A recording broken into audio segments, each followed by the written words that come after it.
Okay. Welcome to Good Luck Luk. And I'm so happy today to have one of my, all patients are my favorite patients, but Puja is very special in my heart because of the journey that we have gone through.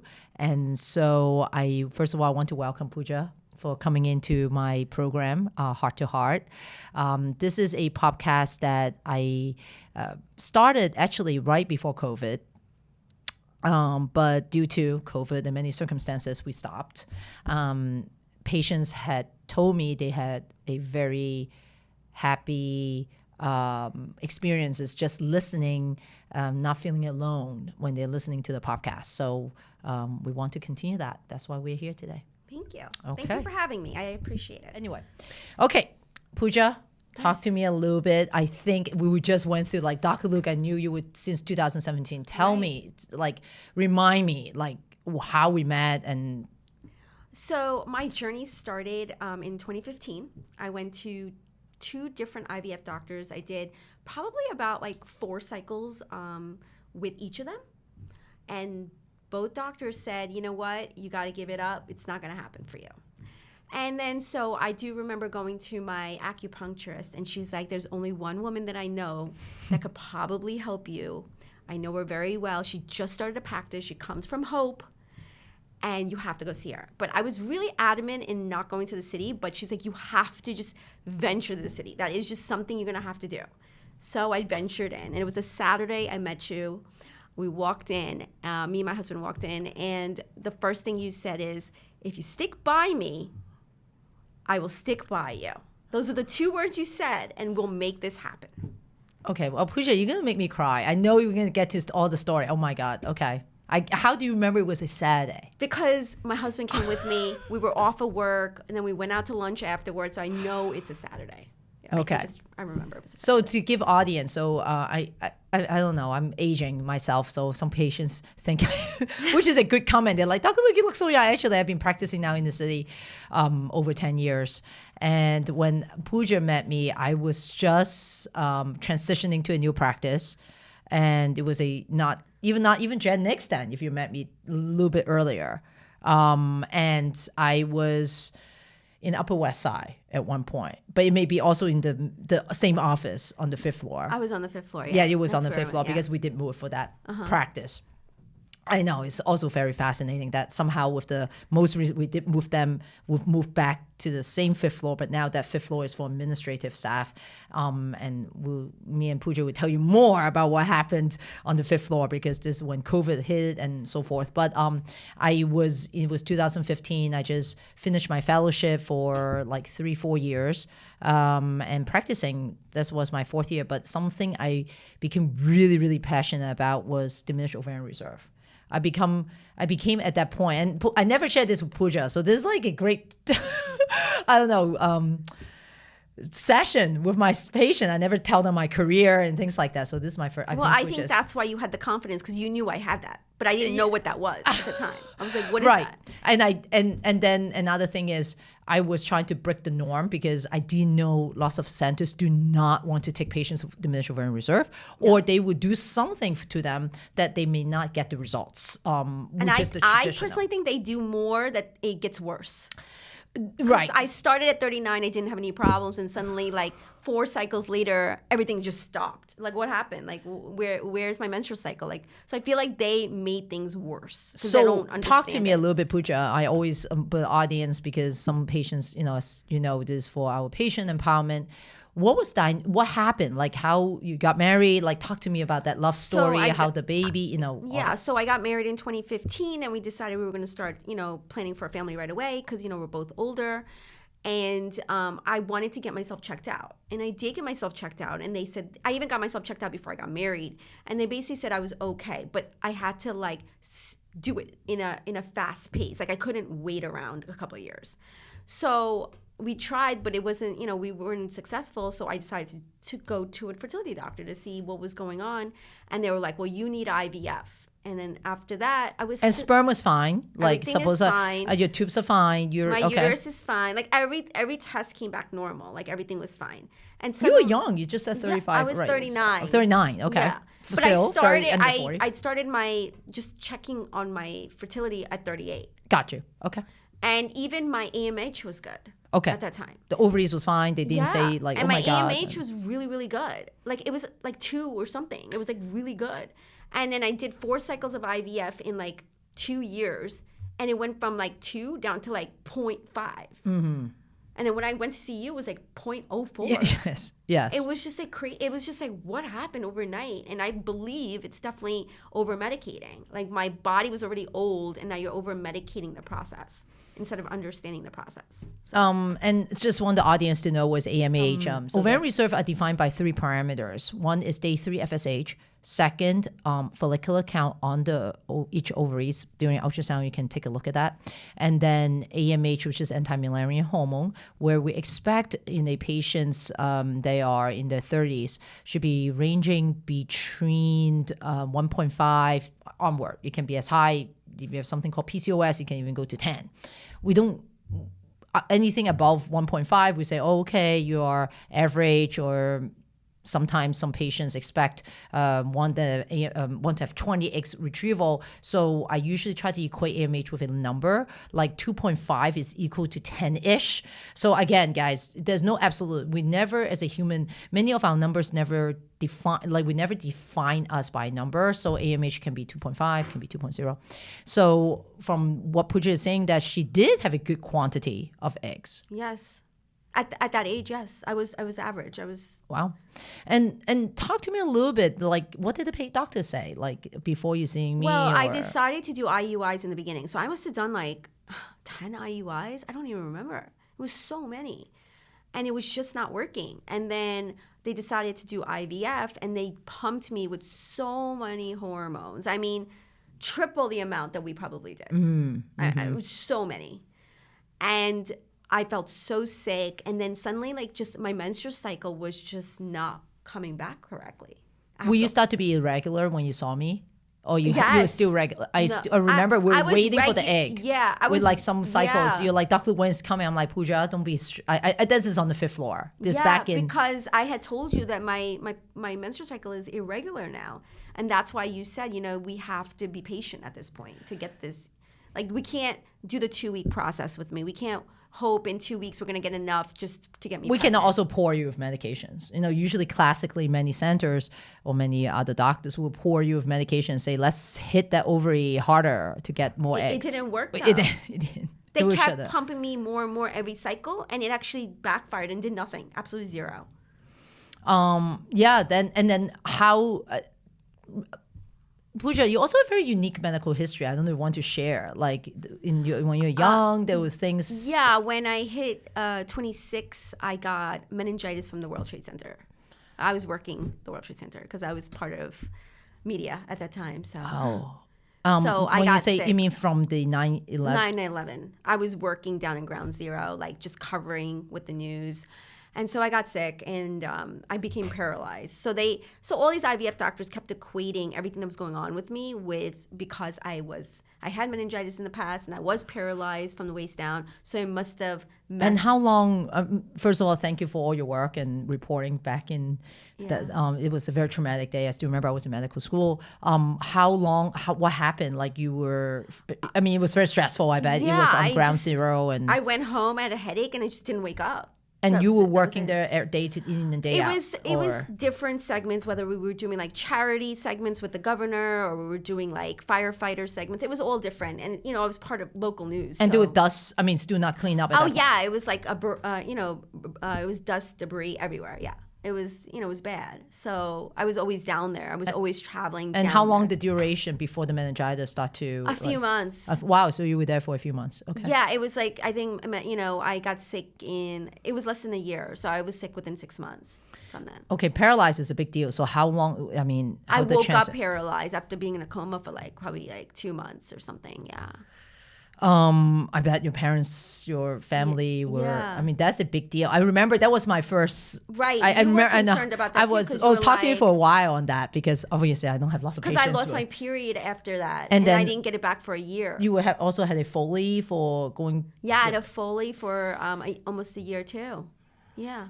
And then the self-cath and all that stuff, yeah. And then the difficulty of pregnancy, maybe because of that trauma. Right. So they didn't even know if my uterus was correct, if it wasn't. Like, all these doctors were just, like, throwing a lot of things at me, So Puja, talk to them. I usually, in my podcast, I always let my patient talk most about their journey and what happened with me and their feelings. And, obviously, majority of our patients has some experience somewhere. Right.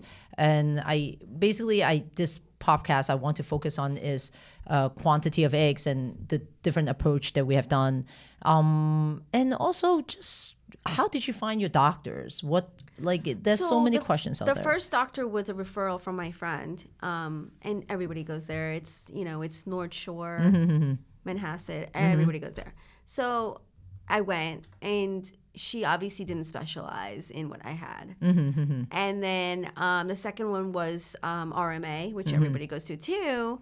And that was right by my house around the corner. I did everything so convenient too. My work. And it's true. Yeah. Lots of our patients, they say, Dr. Luk, thank you. I can't come because I live in, I don't know, somewhere, Long Island. So it's very inconvenient when you're working. Yeah. Okay. So, and then finally I was like, well, this is, we're at the end of my journey, so I have to find the last doctor and then call it quits. Basically, that's where I was at. I was going to go to the last doctor and call it quits. And you found your acupuncture. That's how you... Acupuncture, yeah. She was in Long Island, and she was treating me for years since I started my journey. And finally, she was like, go to Dr. Luk. Because she kept saying, go to the city, and I kept saying, no. And then finally, at the end, she's like, it's time. You need to go to her. Like, you have to go to her. So it was amazing. I had you. I remember, and please refresh my memory. I remember we did a couple of cycles irregular. I'm trying to chase for that egg. I don't even remember that. Like, we'll have this, and it's like, say, cis.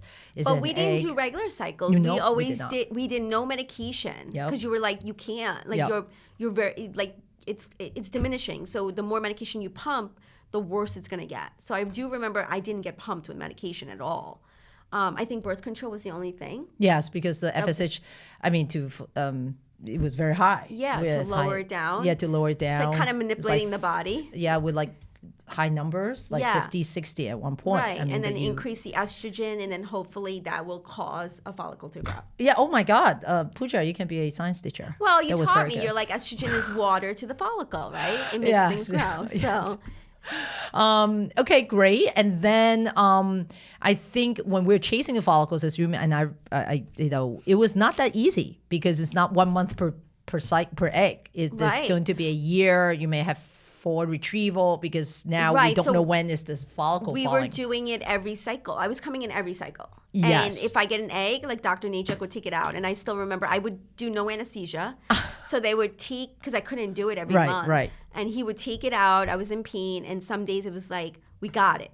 And some months it was like, sorry, it's a cyst. And he would literally, it would be thrown in the garbage right in front of me kind of thing. I'm like, okay. And then, he was upset. I was upset. But it was like next month. And we just kept doing it over and over. And years passed by. And then the pandemic hit. Yes. So now is the pandemic. And we did 2 years. I mean, some months travel or whatever reason we were not together, but this was a project because now Puja's cycle was a little bit irregular. You were the regular, and I am trying to capture the egg. So this is part of what we call embryo banking, and now there's also another instruction, an interesting fact, and some patients want to say day 3 versus day 5. The problem with day 3 versus day 5 is that some embryos will not make it to day 5, blastocysts. And Puja, I want to know before me, since you went to a couple doctors before me, were they all wanting testing? They all did day 5. I got one, and he couldn't even fertilize it. He called me and he was like, I can't even fertilize. And I'm just like, he's like, but it's a perfect egg. And we can't figure out what's going on. Like, everything is just a blame game when it comes to fertility. I feel like sometimes when people just don't know. Doctors don't know how to handle the situation. It is hard. And it's not perfect. And Puja, I know, is very graciously come to my podcast today. But it is not, there are times with like, Puja, Puja may say, Dr. Luk, what the heck? Why didn't this happen? Can I just say that every egg that you retrieved, every single one, I must have had 15, 20, I don't even remember over the years, you had so many, you fertilized everyone. I don't have one so far that you did not fertilize. So for that man to not be able to do it, I won't say his name, that was garbage. I know, but okay, thank you. Because you know why? Because they're dealing with the masses. I know. And they're dealing with 20-year-olds and 30-year-olds. So for me, it's like, they don't want me. It's easier to take the 20-year-old, which is easy, you know what I mean? Of course, yes. Yeah. I totally know what you mean. Because my training is those standard that I speak. Like you, for every single one, I was like so shocked. I was like, oh my God, another one. I was like, so more happy that it was being fertilized than anything at this point. But I think there was also something is about faith in the doctor and also really honest with the patient. And this is hard. I answer this question every day. That was 2017. Today is 2023. So the last 6 years of countless conversations about day 3 versus day 5. Yeah. And this get back to what does that mean? And I always tell my patients, ultimately nature select the normal embryo. If it's bad, it's not going to. And quite honestly, nature is still selecting majority of normal embryo because everyone's having sex. Majority of babies are result from sex, not IVF. So we never know which sperm is going up there and which egg is being ovulated that month. So I did talk to Puja. It's like, you have tried so many times.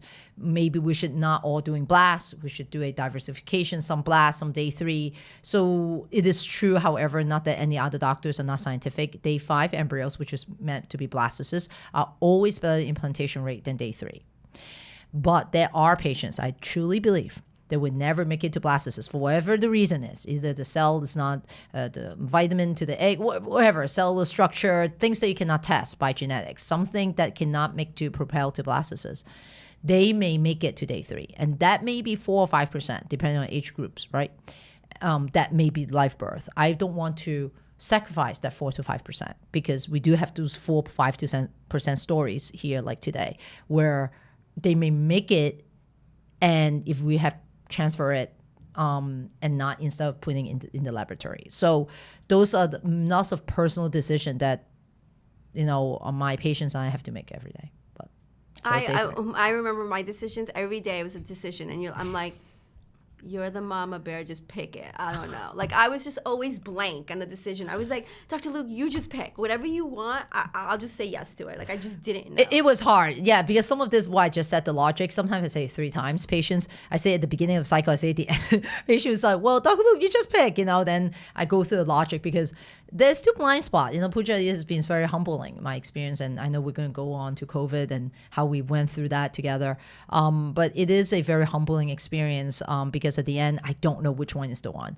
And I sometimes have to make sure it's right for you socially or financially, for you and your partner. And that's very hard to get that logic. But I spend majority of the time to explain people kind of the reasoning than science. And in my case, what we both had decided was like, hey, we got the eggs and we got the embryos. We're fertilizing and we got some banked. At that point, by the time pandemic hit, we had like 4 or 5 banked. Right. And we're like, we have it, but guess what? We have another problem. And I'm like, what? And he's like, we don't know if your uterus is acceptable. Like, we don't know. Yes, like, right, there's a 2-part infertility. Like, we got one end. Now we got to figure out if your body will actually get pregnant.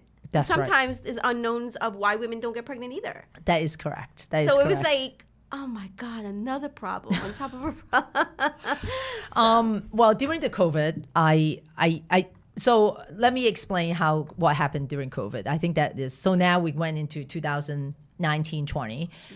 Puja is still with me because she started 2017, right? Yeah. We started together 2017-18. And I've moved up to the 11th floor now. Yes. We're still actually renovating. So we're actually on the 5th floor. And I know Puja is going to send me some bad pictures. You're right. So I was in a white suit because COVID was closing every IVF center. Right. And I don't know Puja was one of them, but I have patients like Dr. Luk. I'm going to menopause in about 9 months. If you shut it down, you shut my hope of having a child. Yeah. and many places are shut down. I understand your concerns, but you can't do that to me. So I stay behind. Right. During the COVID time, Yep. just me and Puja and one MA. And one other, and there was another patient. But that lots of our clinical students working from home, they did give instructions, but it's me and one, and I was with you during scan, and she has a picture of me, which is funny. She was like, Dr. Luk, remember this? And I'm like in this white suit. Tyvek suit. Yeah, it was. And I have this mask. You're like, Dr. Luk, that looks hilarious. I remember you. I was scanning. I came in with my Tyvek suit because we don't know what this COVID is. And you could hear like the pressure of the air going into the suit. I'm like, what's going? Is she an astronaut? What's happening in this place? But honestly, coming to Generation Next during the pandemic, it was my escape because everybody's doing nothing. But I was like, I got a lot going on. Like I was always busy because I was doing IVF. Well, first of all, it was quiet. There's no traffic. There's no traffic. Whole New York City was shut down. So if some of you want to look back what happened in 2009, this is the peak. We have doctors getting sick.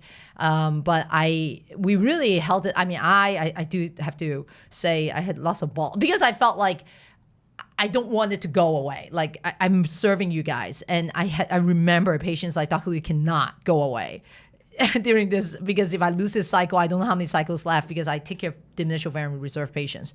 So there was 2 or 3 months like discouraging, people don't do it, but majority of our patients are working from home. They're not, I say that was the safest time, actually, I told patients.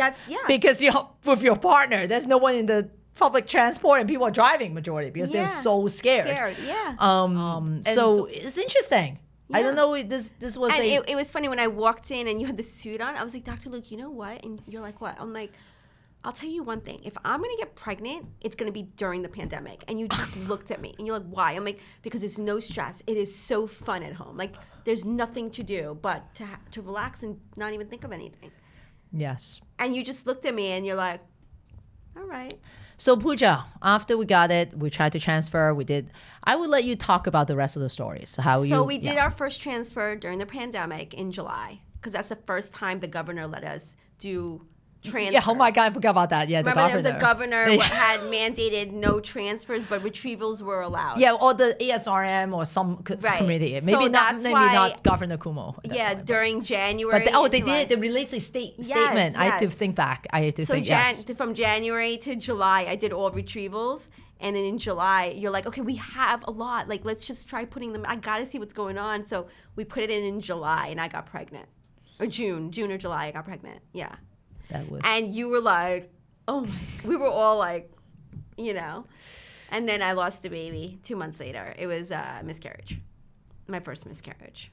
Yes. But then she can get pregnant. I was very excited. So Dr. Luk was so happy that I could just get pregnant. Like, this is a big deal right now. Yeah, your uterus can stick. And I got so excited because, And Puja came on, go wherever. So then I continued, 4 months later, I became pregnant again. And this time it stuck. And months went on, and Dr. Luk's like, oh, here we go. This one's gonna happen. And so 9 months come, and I'm just not feeling good. Like, I just feel like something is off. But there's nothing, wrong with me. Like, no blood pressure issues. Like, it's just inside, like a women's intuition. And I kept telling my doctor, I feel off. Something's wrong with the baby. And she's like, the baby's fine. And now I'm, literally 1 week away from delivering this baby. 1 week away. My date is there because I'm an older woman. They have a date set for me. I'm a 1 week. And I walk into my OB, and I'm like, I feel like the baby doesn't move correctly.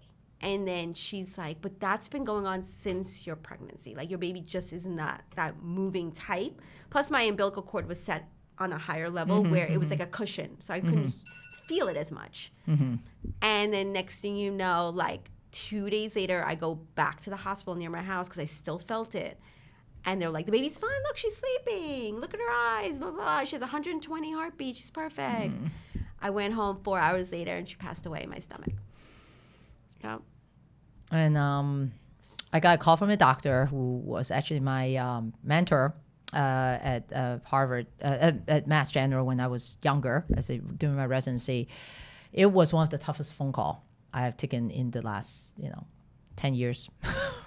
It has happened, not that it hasn't not, but Puja, you can see how close we are. And so she's like my family. And I have breakdowns afterwards with her, even when she came back and see me later. It was so emotional for me. And as a doctor, I try not to show that to Puja because she's so strong. She showed me like I couldn't control my tears when she showed me like one of the memorial service you had for your baby. I did a little memorial a year later. And and then when we're still trying to have the baby, and she came back right after the loss, and it was hard.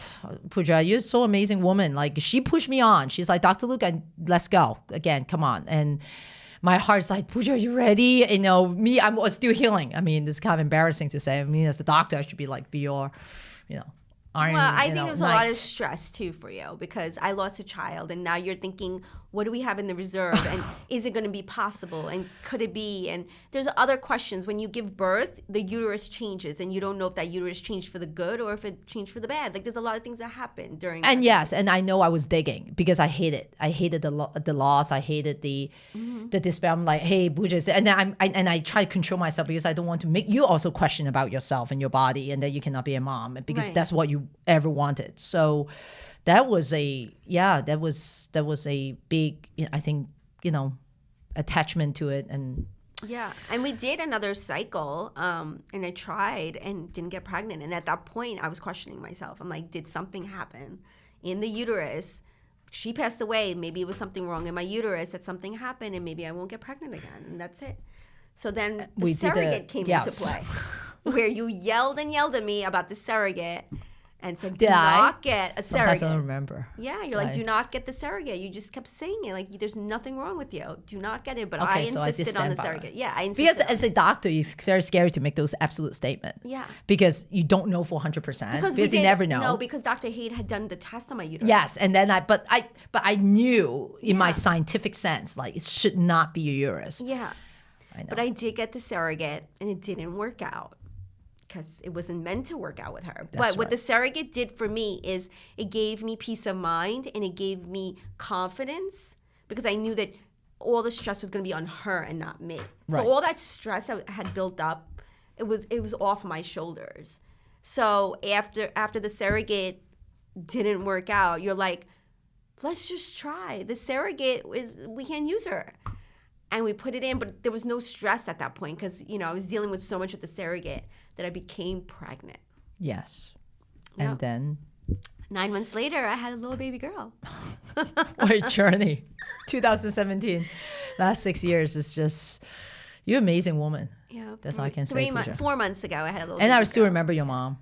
You guys came. I also crying. Your mom was like, Dr. Luk, please take care of her. She was so sweet. Yeah. And that was after the loss. So I know I need to do it. And obviously every day I have all this from our patients, but really it's truly a big part, I think, a partnership between me and you to keep this going. And so, and it's ultimately you, Puja. I'm so happy for you. Thank you. How's the baby? She's doing good. She's doing good. She's a handful, but she's doing good. Yes, we talk about, welcome to mommy's world. No much sleep, so. She's running our house, basically. We're just like, the servants running around after her. I know we're going to be wrapping up, and I just want you to tell me what's the one thing for all the women who are struggling with infertility, you've gone through really, truly all the ups and all the downs. What's the one thing you want them to know? I would say to persevere forward. There's hope. So if you give up, you're kind of giving up on something that could be. But if you could do it, keep doing it.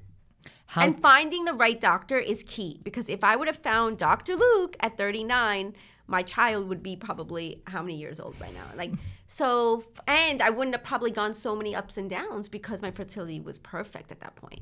So I think it's really key to take a minute to find the right doctor. But because of your age and you did have like some of the preeclampsia you mentioned. I actually didn't have scientific preeclampsia. Mm-hmm. Like my blood pressure was perfect. Even during delivery, my blood pressure. And you delivered at 40? I did it at 36 weeks. Yes. Because of my mental state of losing my daughter at 35 weeks. Right. No, we talk about that. Yes. It wasn't. There was nothing wrong with me. There wasn't really. It was just me just fearing that 35, 36, and I couldn't deal. Like, And how mentally. old are you at that point now? I'm 47 when I gave birth to Mela. Yeah. Yeah, I gave birth to Milana at 45. So they're watching you like a hawk since what happened with the last. I bet. Yeah. I told you. Do you remember I said, don't let them go.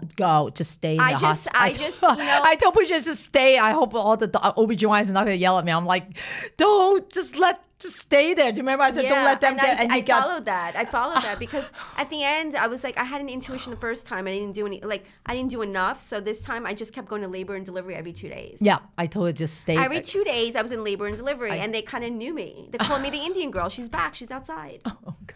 Oh. And I did it for 3 weeks straight, every 2 days. We had a thing, me and my husband, every Saturday, and we had a date of every day we were going to go to labor and delivery. Okay, so this is my last question from me to you. How do you muster the strength when you're at the low, like when we lost our first little baby? That's so late in the prayer. How did you, I still remember that effort, that spirit that you came to my office and Dr. Lisa, I'm like, let's go, let's try again. And I'm like.